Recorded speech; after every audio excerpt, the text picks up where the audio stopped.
for me, how channeling has manifested is this other language that flows through me. It's not a known world language, flows through me. And when those words come across my lips, I feel a sense of connectedness, a sense of euphoria, a sense of Hmm. oneness that is indescribable. And when I started to do this, Alex, what happened was it was like with opening up my psyche to something like larger than life, this huge, indescribable energy, really, really, Hmm. really rich source energy came into me. And basically, what was happening is with this language coming out, it was taking all this energy, and it was like it was being squeezed in through these tiny neuronal networks in my brain, out through the human language Hmm. to interpret what it was saying.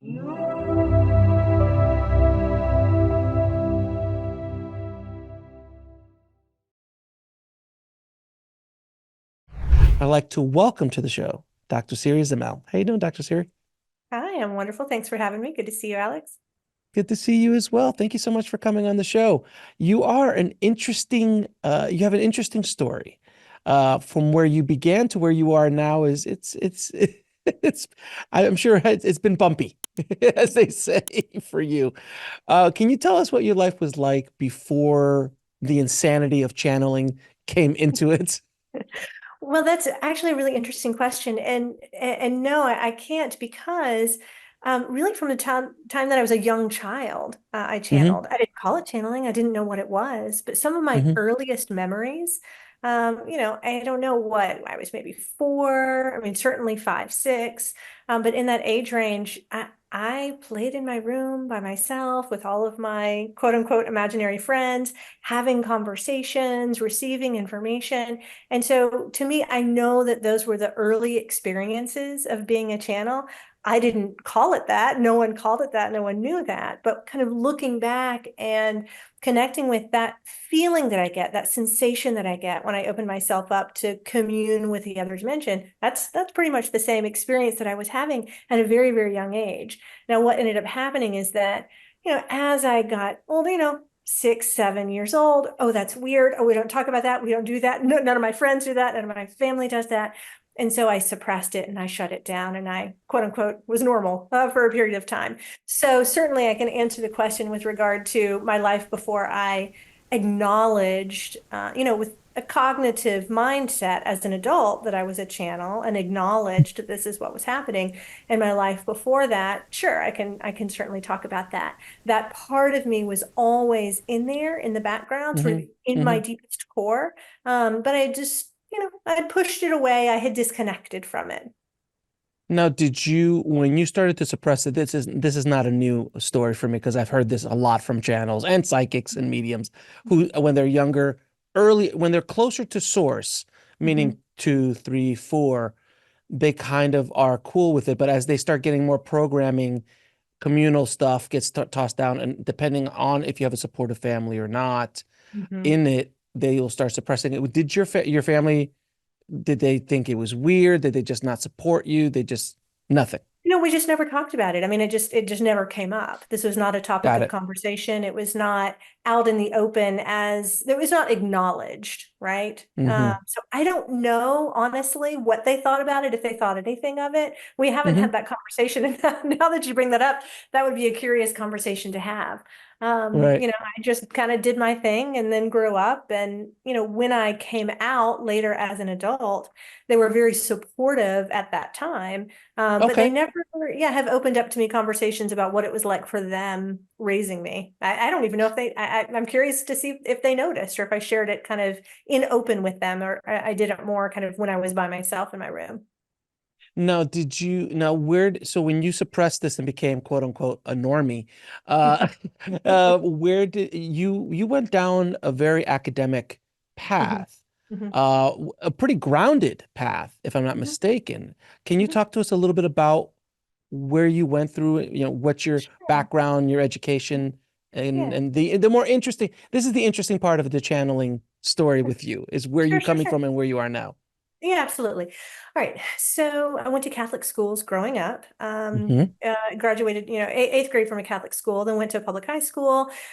In high school, of course, did all the things that high school people do and got into psychedelics and, exploration, mind-altering explorations. Hmm. Got into yoga, meditation, and then in college continued that path, but then got really into yoga and meditation. So much so to the point that I completely moved away from all mind-altering substances. So I had this, spiritual high, spiritual experience in this communal oneness, and that was very grounded. In college, I completed my undergrad in nutrition science, minored in dance just for fun. And then my graduate degree was also in nutrition science, and my minor was counseling psychology. So I knew I wanted to connect like the physical realm, health, wholeness, well-being with sort of the mental, psychological, emotional piece too. Um, so then when I graduated with my master's in nutrition, I went on to become a registered dietitian, which is sort of a two-year internship. And so I practiced as a dietitian for almost 20 years. So a little bit, like maybe like 17, 18 years, I practiced as a registered dietitian. And in that path, I worked in obesity, clinical trials lab. I worked in weight management. I worked in eating disorders, anorexia, bulimia, binge eating disorder. And then from there, began to work in other layers of behavioral health care, so substance use, drug and alcohol rehab. As I was going through all of that professionalism, raising my two beautiful children, Hmm. I realized there's something missing. I mean, Mm. my life is full and rich and yes, grounded and I'm a professional and but something was missing. And I can tell you, Alex, and looking back, it was that piece that I had connected with deep in my core as a child. Like part of me was not expressed, right? There was something, I knew there was something missing, and I knew there was something in the spiritual realm, the ethereal realm, but I couldn't quite put my finger on it. So I was looking for doctoral programs because I didn't really have the knowledge or the understanding of what was missing in my life. I knew something wasn't expressed. So I ended up finding this phenomenal PhD program in mind body medicine through Saybrook Mm. University in California. And it was founded by James Gordon, who, if you're not familiar with James Gordon, he established the Center for Mind Body Medicine, does lots of relief work all over the world. Really fantastic human being. So he founded that school, that college of mind body medicine at Saybrook. So I did that program, and it's sort of a distance program online and in person. I'd go, once a semester. And so I completed that program, graduated with a doctorate in mind body medicine, and my minor was healthcare systems. So, really looking at how do you bring the understanding of the mind body connection into mainstream healthcare, essentially. I was Hmm. working in Hmm. behavioral healthcare. I had kind of grown in my professional career from working just one-on-one with patients to administrative management, leadership, strategy, Hmm. etc. I really love the organization piece. I love how energy flows and works through systems. I love how energy flows and works through the human body, through the psyche, through relationships, through, group dynamics, but primarily, companies, businesses, organizational systems. I love that. So that's what I ended up doing. And then, at that point, I was directing a residential drug and alcohol rehab center and a smaller integrative center and eating disorder treatment center. Completed my doctorate. And it was kind of in that journey. It was somewhere in the middle of all of that that I was opening myself up, exploring, really trying to connect with that missing link inside me, that I allowed this connection to flow back through. So if I back up a minute, I can articulate that it was probably early in college Hmm. that this piece of me started to open up, and I'll use the word language because Hmm. I'm not sure if you're aware, your listeners may not be aware.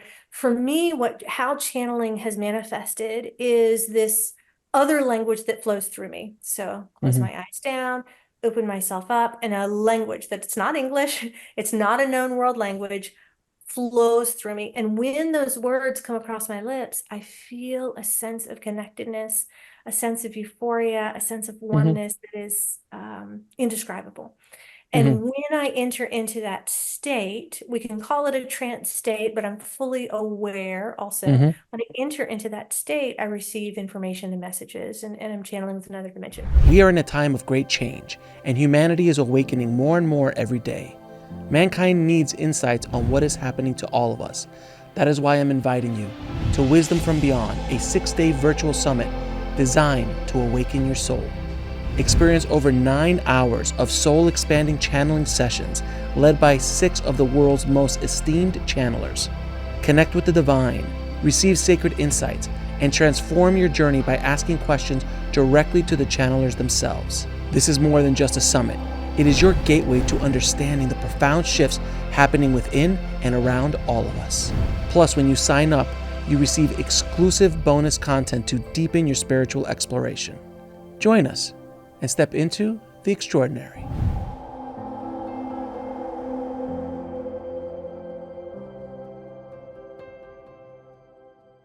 So early in college, that piece of me came back out, came through. And it was typically, by myself, doing laundry, Mm-hmm. sweeping the floor, drying, right, just when I'm feeling free to open myself up.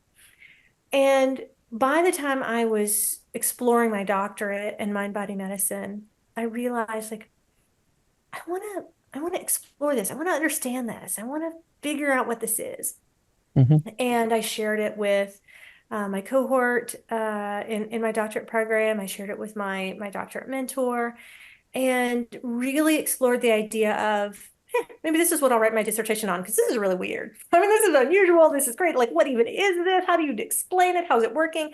What's happening in the brain? What areas of the brain are being activated? What really am I connecting with? Right? I mean, a million questions, right? Mm-hmm. Perfect thing to explore and write a dissertation on.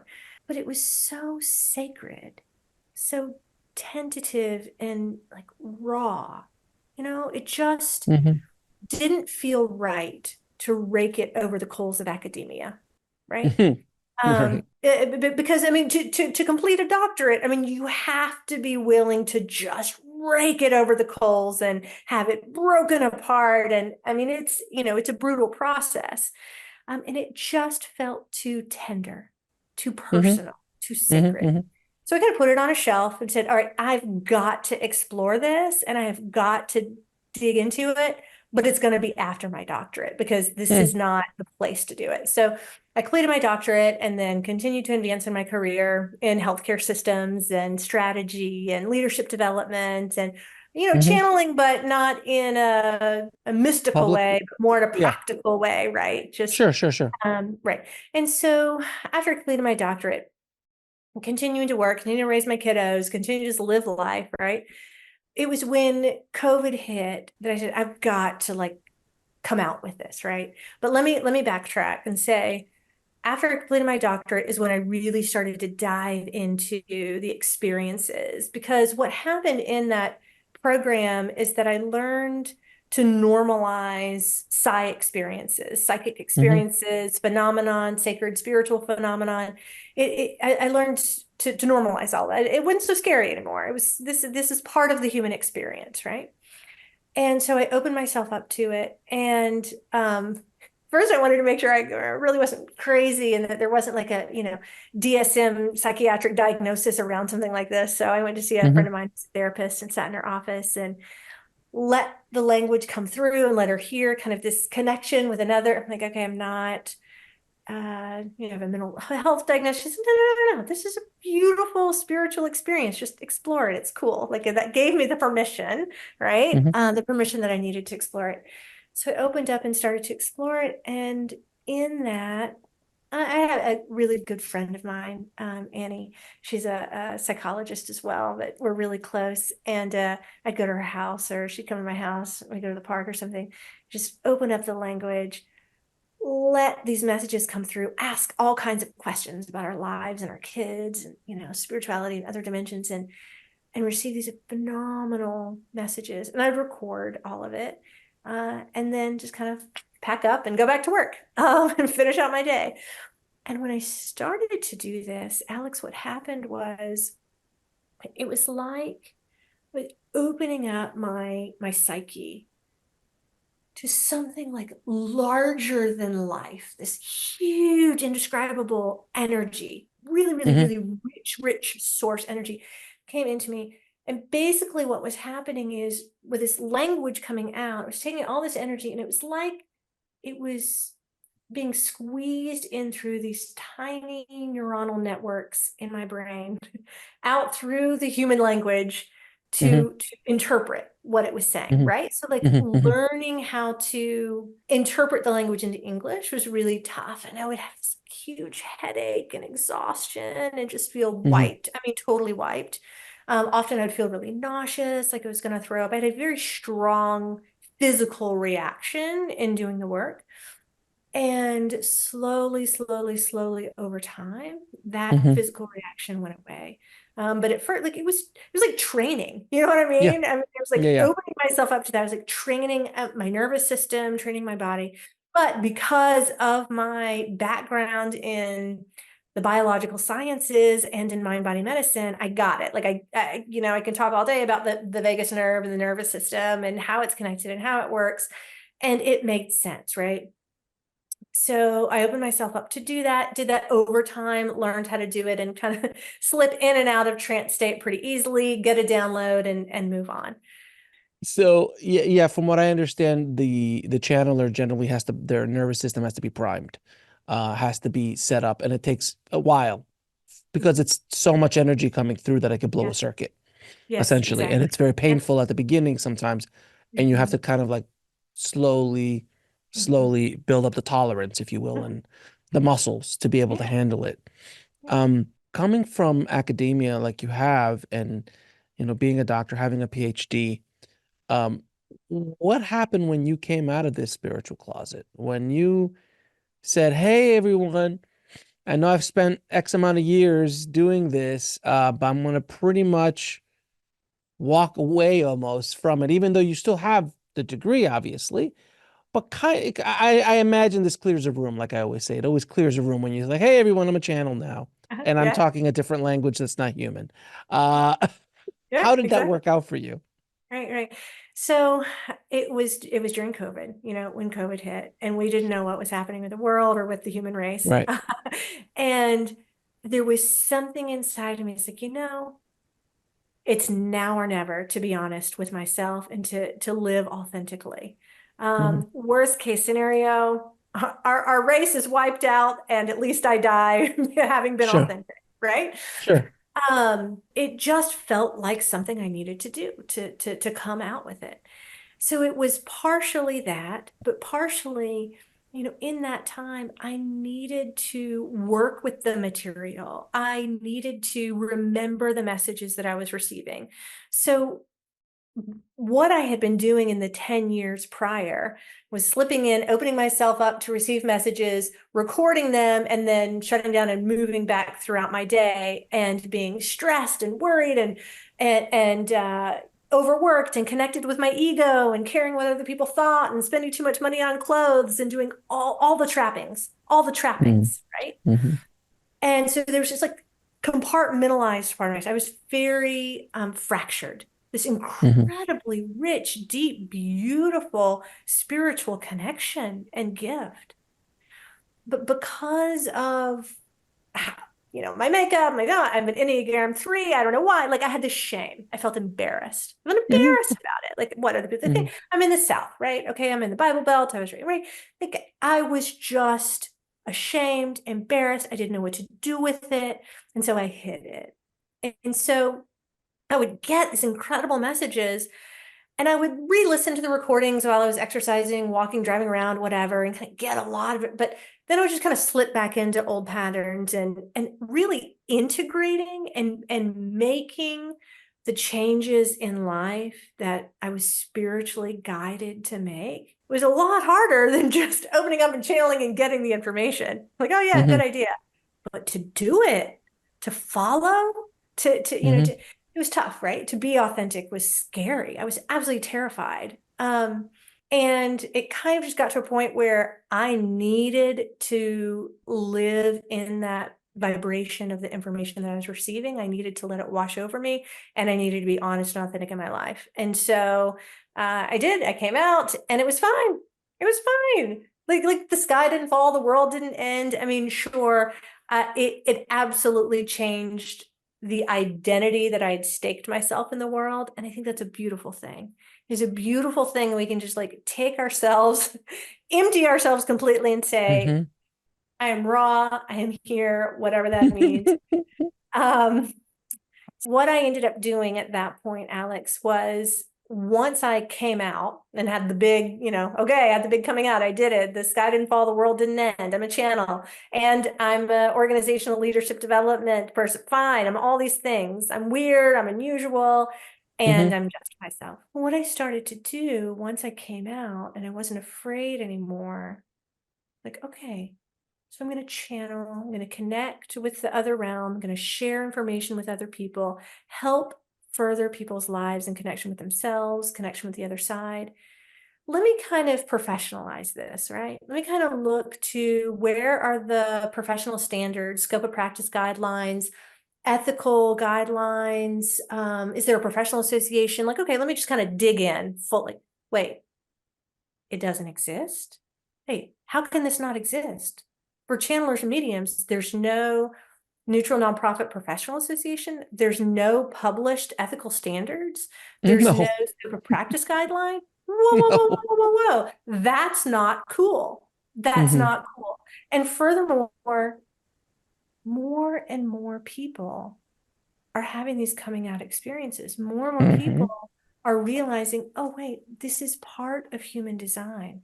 This is beautiful. And as Hmm. we're elevating as a human species and as humanity is raising its vibration, this is becoming more of the norm in some circles, in some places. Yeah, yeah. Still very, very taboo in a lot of others, particularly here where I am. So, Alex, what I ended up doing is I reached out to the Institute of Noetic Sciences, the director of research, Dr. Helene Wabe. Are you familiar with Hmm. IONS? I am. No, no, Yeah, no. I am. So of course. IONS. Okay. Institute of Yeah. Noetic Sciences is IONS. Okay. Yes. So I reached out to IONS, director of research, Dr. Helene Wabe, and I said, hey, what's up? Like, there's no ethical standards for this field. She wrote a book on channeling, the science of channeling, right Hmm. around the same time that my book came out. So we had that to kind of celebrate together. So she said, oh, yeah, you're right.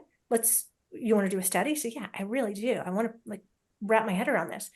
And so she and I developed a study, and we reached out to mediums and channelers all over the US, and asked like, hey, do you guys want ethical standards? Do you want like professional support, scope of practice? Like, is that something that you'd be into, open to, whatever?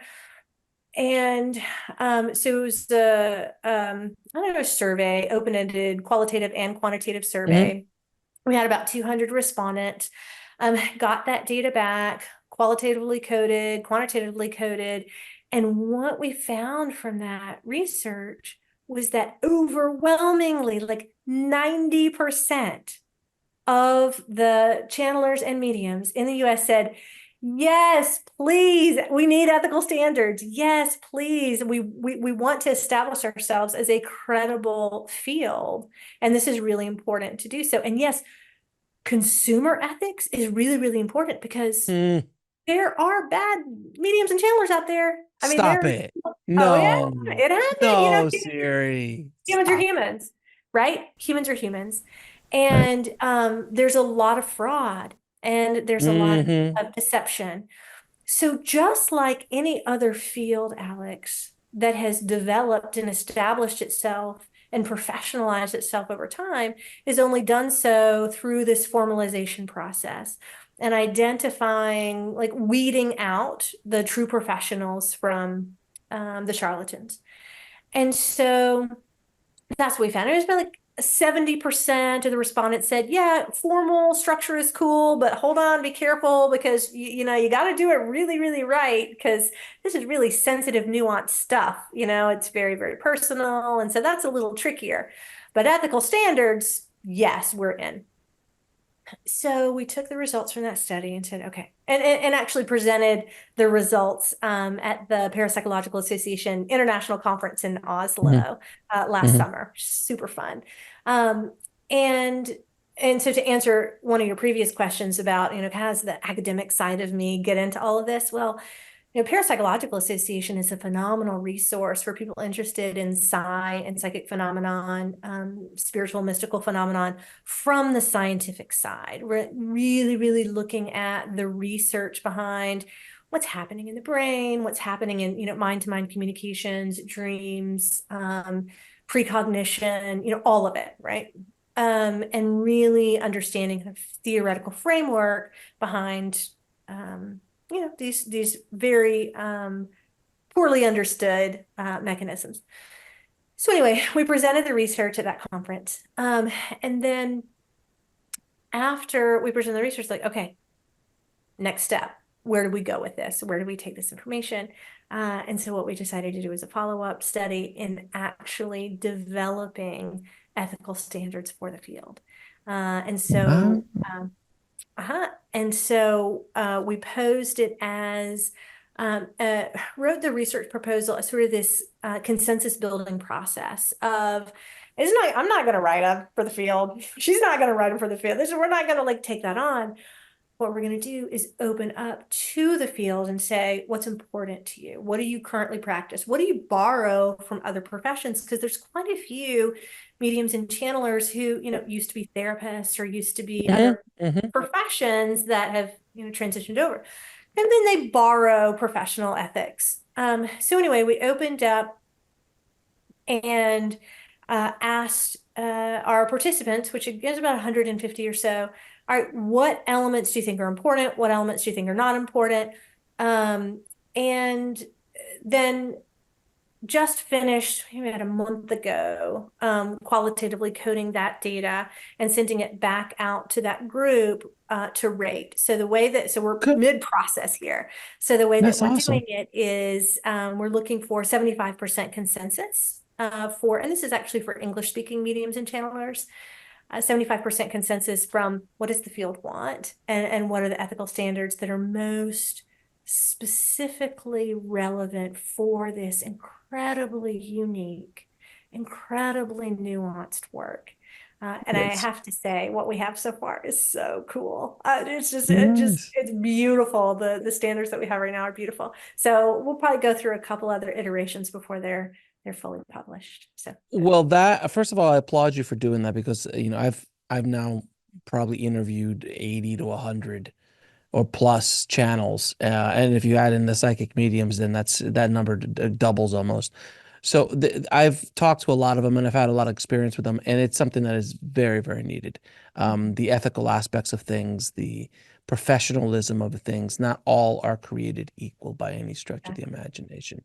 Mhm. So I do applaud you on that. Now, when you channel, do you are you aware? Do you remember everything that's happening when you're channeling?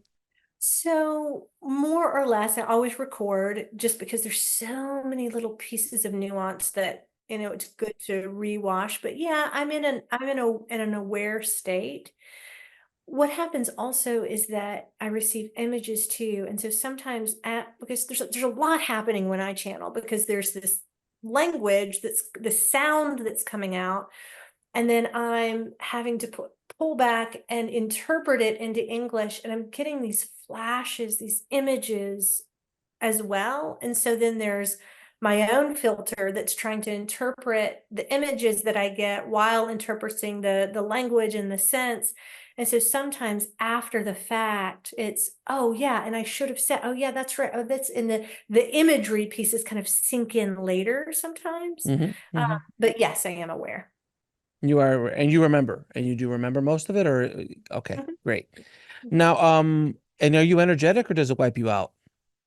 So now it does not wipe me out. But I Hmm. also recognize the things that I need to do to prepare myself and my physical body and my psyche and my mind and beforehand, and the ways that I need to take care of myself after. And Okay. if I approach it in that way, then it's great. It's no big deal. I can do two in a day and be okay. if I don't take the steps to prepare my physical body or take care of myself after, then, like what used to happen, nothing anymore is like what it was at first. I mean, I don't, instantly feel like I'm going to pass out or throw up or have this just massive headache for the rest of the day. I mean, when I first started, it really, really wiped me out. And I'm not invincible. I'm very, very, very thin. And these small little thing, in terms of sleep and hydration and nourishment, Hmm. sunlight, I mean, all of these components really impact me. So I'm still learning, honestly, Fair. what works best. Yeah. Do you mind doing a little bit of a session? I would be happy to. Yeah. Yeah, that would be awesome. So, who are you channeling? What beings from the other dimensions are I you don't channeling? have I don't have names, Okay, and I have not tried to pin down names. I know that it is a council fair enough. of energies which have identified to me as my spirit guides. Okay, I know that I've connected with angels and guides. I know that I've connected in the past with other great masters and great beings, but oh, Ascended typically, Masters and things like that. for sure, for Okay, sure. okay. And do they announce themselves if they come through, or do you? It's kind of like potluck. You really don't know what's coming through, or I often don't know.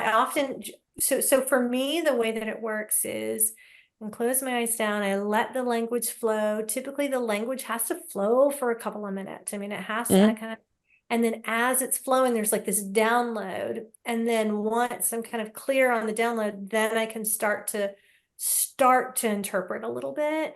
And Mhm. in that, sometimes I'll have an awareness of who's there. Sometimes I don't have an awareness of who's speaking. Fair enough. Um, yeah, so yeah, And is this a question answer scenario, or is it just a stream of consciousness? both. So typically the way that it works for me is take a couple of deep breaths, let the language come out. Once the language comes out, there's typically a message behind it, and the Sure. message can take anywhere from 5 to 25 minutes, depending, I Oh, I think know. probably in this situation, okay, it would probably be relatively quick. And then from that point, there's okay, we're here. What questions do you have? Fair enough. Fair enough. All So right. also, I will say this. I always start with a prayer for protection for myself. So just let you Good. know that. And I can't ever predict what's going to I can't control what's, coming through, what's not coming through. And sometimes in situations like this, people ask really big, important life question, that sometimes my own Uh, ego gets in the way. It's like, I'm not getting it because my filter is too strong, right? sure. Um, so there you So have no lottery ticket numbers. Got it. all of Okay. that. No, and No lot. I'm not a psychic. I don't claim to I be know. a psychic. I know. I'm joking. I'm joking. We've done a couple of these on the show, so I am aware. I just wanted to get the kind of the rules of the field Mhm. before we walk in, because everyone's different and everyone Yeah. responds differently and how they Mhm. deal with it. So begin when you would like, my dear. Okay. Yeah, and I will let you know that for me, typically I do keep my eyes closed. Sometimes I might Mhm. open them and close them, but just so that you know. And but yes, I'll be speaking in English. It'll be broken English tongue speak. So Mhm. you'll be able to follow, but you'll hear Mhm. the language and the English coming Sure. through. You can stop me. And then there's always typically a clear end, and then it'll just take me a few deep breaths to return. Okay. Sounds good. Let's get started. All right. Well, I will start with a prayer as I always do, opening ourselves up. I want to thank God and guides and universe for this time together, so that we can connect. Also want to ask for guidance and protection. That we're opening ourselves up only to the light, only for healing, only for goodness, only to advance our own our own health and well-being and the health and well-being of all of those who are listening and all of those whose lives that we impact. So we're opening ourselves up only to the light, only for healing. And we ask for that protection as we traverse dimensions. Also, we ask to help remove any ego spheres and anxieties that might interfere with our ability to receive and perceive the energy and information that's being given to us today. Amen.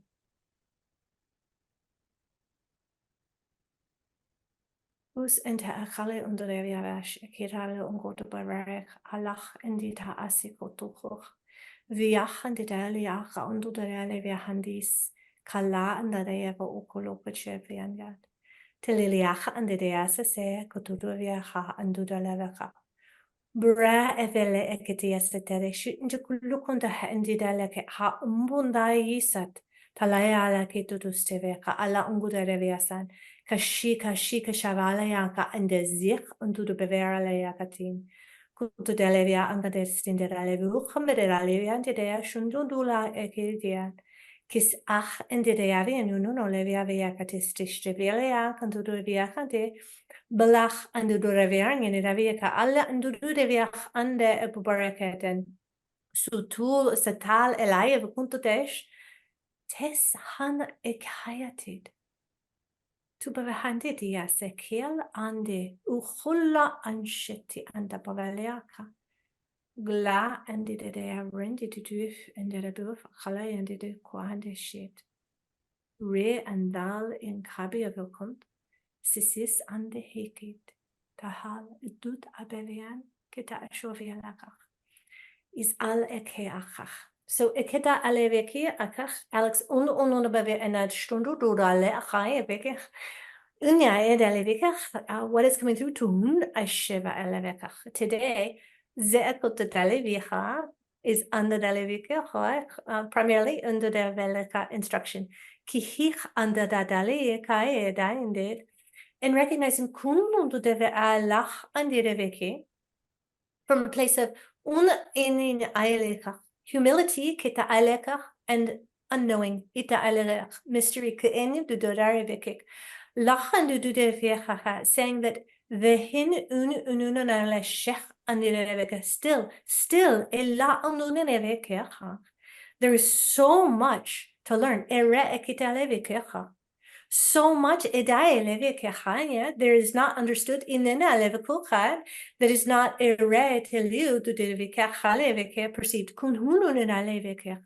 only sihin akadalevika a slight kufa in daele a slight is daishuvika lifting of the veil kununevela akip babari nidevela connect with a dialuvika a dimension ikita alale that is beyond ununavevike the world of form sehen adaleviku to feel alalevicho to array nadalevik to know ekeleve zekich and juf to hear, to listen, to experience, Barach, and did I alone you be? They say, that is great, that is great, that is fun. It is inspiring. So much we don't know, so much we cannot comprehend. But if there edi undu delicate, zehen eninalevika, they say, bur enidaleve. Caution is warranted because with this lack of understanding with this lack of comprehension realms that are invisible to the eye and is not quite yet perceptible travel delicately, travel safely, for light can be found, healing can be found, answers, very clear answers, can be found, also though, there are worlds and realms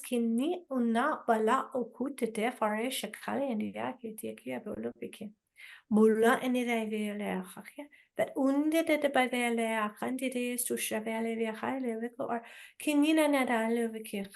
not what you seek. We say only as a map. Is important to understand part in where you're traveling in that only we say bar in we will always protect you, Kaya Shiva. We are always with you. We always be here to protect you. Sunilevika to guide you, Susatalevika. Only we are saying bar in dialegi katayisaka. Zuhavaishika, always remember Kiliavika. We are saying only Kalaviintuku. Always remember Kitahaininevi. You are a small child. Hoof andadalia. A small child in Nahananavika. Your knowledge and understanding of the structure of so many other dimensions. So many other locations, sources, energetic frequencies. Okay, now that we have that out of the way, only a reminder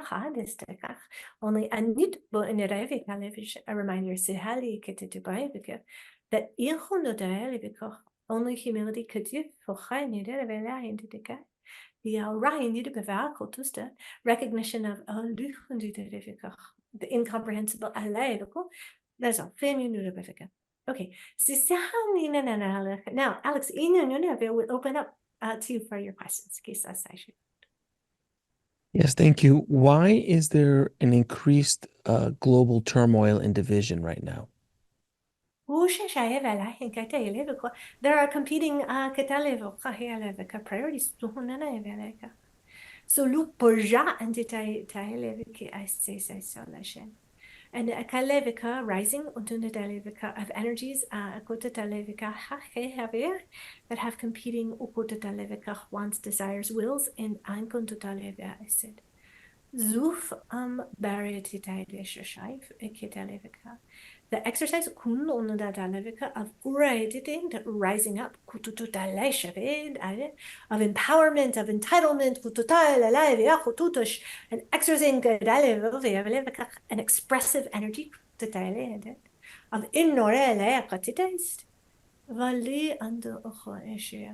is in itself a journey of empowerment. Only kisi analu it is a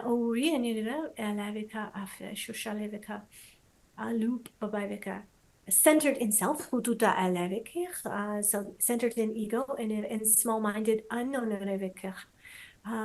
channeling of that power, forgetting or not yet accepting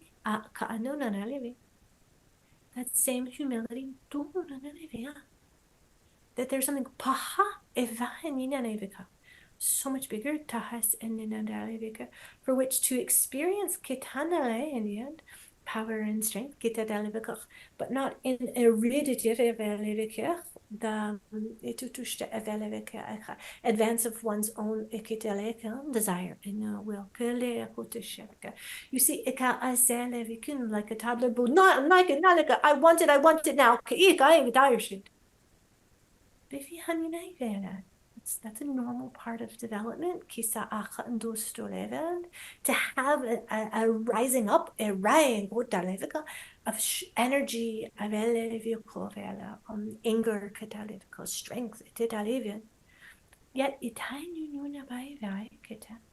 is not yet understood, advanced, matured. That those energies are to be used for a greater, for a higher, for something in partnership beyond only self, beyond only self-centeredness. And so you see, is only a good litmus and expression of the age of humanity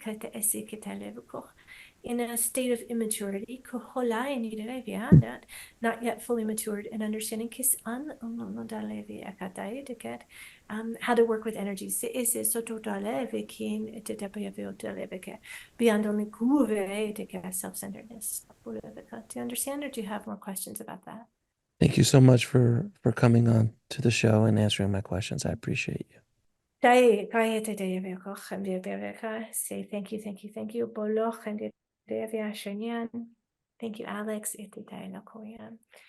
Thank you, guys. Thank you for the time. Thank you for the connection. Hmm. and she's back. Amen. Yes, sir. Wow. Did not expect all that. So yeah, can't control what comes through. Hopefully some of that was helpful to you and useful to Yeah, you. absolutely. Yeah. It was probably one of the most interesting channeling sessions I've seen, and I've seen a lot because Okay. of the language, because of the language jumping back and forth is is intense. Were you able to follow? A bit. Yeah, I mean it's a little bit more complicated to grasp onto these ideas when you're talking two languages, Right. which if you were, let's say, and I always tell people, I'm like, I would show them this episode if they're like, oh, this is just faking. I'm like, good luck faking that. Like that takes I mean, the kind of mental ability to do something like that is it's incomprehensible at this point. Mhm. To be able to talk a foreign language that no one's ever heard of, Mhm. and then jumping back and forth in thought and keeping it all together, it's a lot. It Mhm. is a lot. So, but it was really beautiful to watch. So thank you so much for doing that. Thanks for having me, Alex. Now I'm gonna ask you a few questions. I ask all my guests. Mm. What is your definition of living a fulfilled life? Hmm. Well, I guess I'll tackle or tag on to what was just expressed. And I would say living a fulfilled life is living one's unique, authentic destiny, whatever that path is, because it's something that can only be felt and experienced inside. Hmm. So that's something personal for me. And it changes, right? I think staying connected to the idea of peace and fulfillment as opposed to connecting with an outer layer, an identity, a way of being in the world, but to always be nimble enough to stay connected to peace and fulfillment in whatever way that manifests. I think that's the trick. Yeah. If you had a chance to go back in time and talk to little Siri, what advice would you give her? Aw, little Siri. Um, I would say I'm here uh, with you, um, and stay connected and keep listening. Uh, and I would say your spiritual connection is your guiding light. So never let it go out. How do you define God or source? Undefinable, incomprehensible, present in every element of life, known or unknown, perceptible and imperceptible, Fair and a enough. whole lot of other words that could never be enough. I'm What is love? not sure how to put this into words, Alex, but when I channel, Hmm. often, not always, Hmm. but particularly in my morning meditation, I've did Reiki training years ago, and I've had many energy healers and all of that. In my own experience of healing energy and in my communication, my classroom sessions with my guides, I've been shown. So, and I'm holding my hands like this because often I feel this energy in the palms of my hand and this, Hmm. and what I've seen, not with my eyes open, but in my mind's eye and holding space in prayer, is this whitish golden light, but it's not just light. It's a substance. And so this substance of love, it's a thing. It's really hard to describe. So bear with me for a moment because it's more than just light. We perceive light as um, an energy frequency on a an energy on a frequency. It's an illuminary, it provides warmth and all of that. Hmm. But what I've seen in healing energies is this very alive substance that is self-organizing and healing at the smallest imperceptible level and the macro imperceptible level. There's something to it, and I don't have the vocabulary to describe it better than that. Just Hmm. that the substance of love, of source, of healing energy, there's more to it than just a light vibration. Hmm. There's an alive, it's like little little bacteria or something that are alive, that, but it's not it. That's not it at all. Hmm. And it's not just like sparkly and golden. It's something in there that is it's a living entity. Really hard to describe. So Fair enough. Fair enough. And what is the ultimate purpose of life? I have my own beliefs. Uh, I have the information I've received from guides in the past. So which one would you like to say?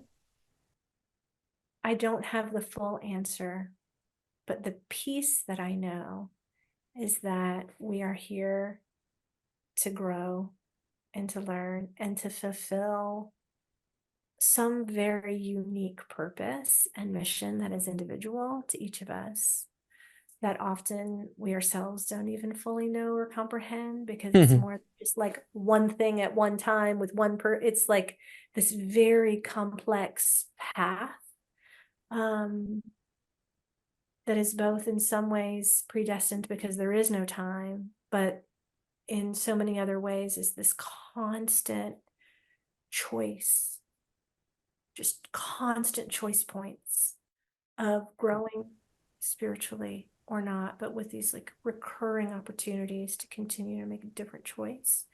But that this world and this life and this body is just one very, very, very small chapter in the soul's journey. And where can people find out more about you and the work that you're doing in the world? SiriZimmel.com. Very simple. Mhm. Siri, thank you so much for coming on the show. It has been a pleasure and definitely uh, just a wonderful experience talking to you and to the guides that have spoken through you today. So thank you so much. Thanks for having me, Alex. Thanks for watching. Click on one of the videos below to continue your journey, and don't forget to subscribe.